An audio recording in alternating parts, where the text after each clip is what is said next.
সামৰণিৰ দিশে ১৩৫ সংখ্যক দুৰাণ কাপ ফুটবল প্ৰতিযোগিতা। বৃহস্পতিবাৰে শ্বিলঙত হাই ভল্টেজ ছেমিফাইনেলৰ মেচ। সমূহ সমৰত নৰ্থ ইষ্ট ইউনাইটেড আৰু মোহন বাগান ছুপাৰ জায়েণ্ট। চলিত ১৩৫ সংখ্যক ইণ্ডিয়ান অইল দুৰাণ কাপ ফুটবল প্ৰতিযোগিতাৰ বৃহস্পতিবাৰে অনুষ্ঠিত হ'ব দ্বিতীয়খন ছেমিফাইনেলৰ মেচ। ছেমিফাইনেলৰ যুঁজত অৱতীৰ্ণ হ'ব যোৱা দুটা ছিজনৰ চেম্পিয়ন দল নৰ্থ ইষ্ট ইউনাইটেড FC বনাম অভিলেখ সংখ্যক ১৭ বাৰ দুৰাণ কাপৰ খিতাপ দখল কৰা কলকাতাৰ মোহন বাগান ছুপাৰ জায়েণ্ট দল। বৃহস্পতিবাৰে শ্বিলঙৰ জৱাহৰলাল নেহৰু ষ্টেডিয়ামত নিশা ৭ বজাত অনুষ্ঠিত হ'ব এই হাই ভল্টেজ মেচ। উল্লেখ্য যে ৩ বছৰ পূৰ্বে কলকাতাৰ বিবেকানন্দ যুৱ ভাৰতী ক্ৰীড়াংগনত মোহন বাগান ছুপাৰ জায়েণ্ট দলকে পৰাস্ত কৰি নৰ্থ ইষ্ট ইউনাইটেড FCয়ে প্ৰথমবাৰৰ বাবে ৰাষ্ট্ৰীয় স্তৰৰ প্ৰথমটো গৌৰৱ ঐতিহাসিক দুৰাণ কাপৰ খিতাপ দখল কৰিছিল। সেই সাফল্যৰ পৰাই দলৰ গৌৰৱময় যাত্ৰা দুৰাণ কাপত অনিৰুদ্ধ গতিত চলি আছে। অপৰাজিত নৰ্থ ইষ্ট ইউনাইটেড FCয়ে শ্বিলঙত অনুষ্ঠিত হোৱা কোৱাৰ্টাৰ ফাইনেলত তাৰকা ষ্ট্ৰাইকাৰ আলাউদ্দিন আজাৰাইৰ হেট্ৰিকেৰে স্থানীয় দল শ্বিলং লাজং FCক ৫-২ গলত পৰাস্ত কৰি ছেমিফাইনেলত প্ৰৱেশ কৰিছে।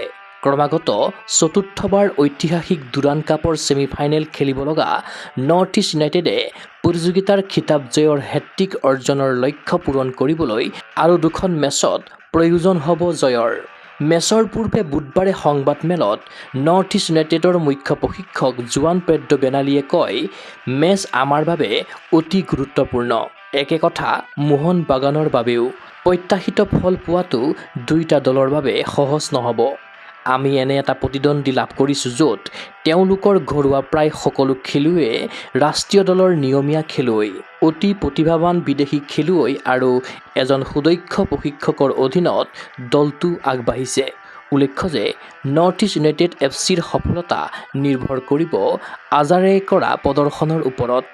ইতিমধ্যে দুটা হেট্ৰিক অৰ্জন কৰি শীৰ্ষত আছে তাৰকা ষ্ট্ৰাইকাৰজন। শ্বিলঙৰ পূৰ্বে গুৱাহাটীত বড়োলেণ্ড FCৰ বিৰুদ্ধেও প্ৰত্যাৱৰ্তন মেচত মৰক্কোৰ তাৰকাজনে অৰ্জন কৰিছিল হেট্ৰিক। ইফালে মোহন বাগানে লীগ মেচত চমক দিলেও কোৱাৰ্টাৰ ফাইনেলত জামছেদপুৰ FCৰ বিৰুদ্ধে প্ৰত্যাহ্বানৰ সন্মুখীন হয়। টাইব্ৰেকাৰত মেচ জয় কৰি শ্বিলঙলৈ আহিছে ISLৰ পূৰ্বৰ চেম্পিয়ন দলটো। দলৰ নৱনিযুক্ত মুখ্য প্ৰশিক্ষক পানাজিঅটিছে বুধবাৰে সংবাদমেলত কয়, বেনালী মোৰ এজন ভাল বন্ধু, কিন্তু খেলপথাৰৰ ভিতৰত কোনো বন্ধু নাই। তেওঁ এজন অতি ভাল দলক নেতৃত্ব প্ৰদান কৰা ডাঙৰ প্ৰশিক্ষক। উল্লেখ্য যে মোহন বাগান আৰু নৰ্থ ইষ্ট ইউনাইটেড FCয়ে এতিয়ালৈকে ১৩খন মেচত মুখামুখি হৈছে। ইয়াৰে মোহন বাগানে ১০ বাৰ বিজয়ী হোৱাৰ বিপৰীতে নৰ্থ ইষ্ট ইউনাইটেড FCয়ে 2খনত জয় আৰু 1খন ড্ৰ খেলিছে। সেই দিশৰ পৰা ইতিহাস আছে মোহন বাগানৰ পক্ষত, কিন্তু নৰ্থ ইষ্ট ইউনাইটেড বৰ্তমানৰ শক্তি। উল্লেখ্য যে ভাৰতীয় ফুটবল ইতিহাসৰ গৌৰৱময় সাক্ষী লগতে এছিয়াৰ আটাইতকৈ প্ৰাচীন তথা বিশ্বৰ ৫ম পুৰণি ফুটবল প্ৰতিযোগিতা হ'ল দুৰাণ কাপ ফুটবল। ক্ৰীড়া অনুৰাগীৰ আশা সাফল্যমণ্ডিত হওক ১৩৫ সংখ্যক Durand cup football. News desk report, গগো স্পৰ্টছ NA।